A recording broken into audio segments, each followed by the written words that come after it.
తారీఖు అనుకున్నప్పుడు అందరూ ఏమన్నారంటే మీరు వస్తే ఇది మాకు ఈ రిలీఫ్ ఆపరేషన్స్కి ఇబ్బంది అయిపోద్ది, మాకు దయచేసి మీరు ఈ రిలీఫ్ ఆపరేషన్ మీరు అడ్డం అయిపోతారని చెప్పేసి వారి సూచన మేరకు నేను ఆగిపోవాల్సి వచ్చింది.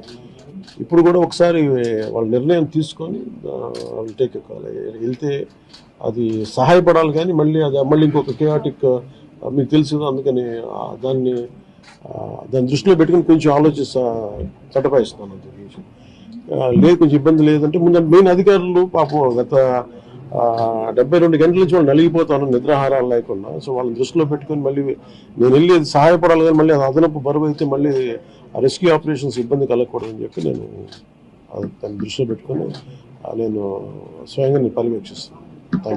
4 రోజులుగా పవన్ కళ్యాణ్ ఉప ముఖ్యమంత్రి రాలేదు, ఎక్కడ రాలేదని చెప్పి విపక్షాలు ఆరోపణ చేస్తుంది, బాధితులను పట్టించుకోలేదని చెప్పేసి ఆరోపిస్తున్నాయి.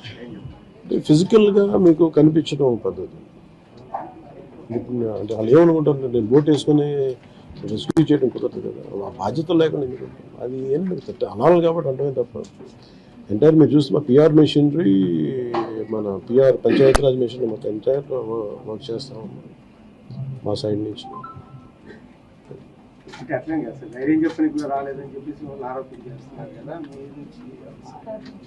అది నేను అట్లా అనుకోవట్లేదు. అంటే ఏమైపోతుంది, ధైర్యం చెప్పడానికి వెళ్ళి ఒక్కసారి మీద పడ్డారు అనుకోండి.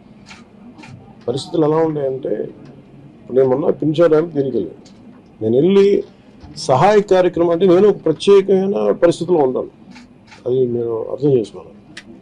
ఇప్పుడు నేను వెళ్ళి కూర్చుంటే వెళ్ళిపోవద్దని రెస్క్యూ ఆపరేషన్స్కి ఇబ్బంది కలగకూడదన్నది ఒకటే నన్ను, ఆ సూచన ఒకటి నన్ను ఆపేదాన్ని, అంతమించి వేరే అవ్వలేదు. Thank you.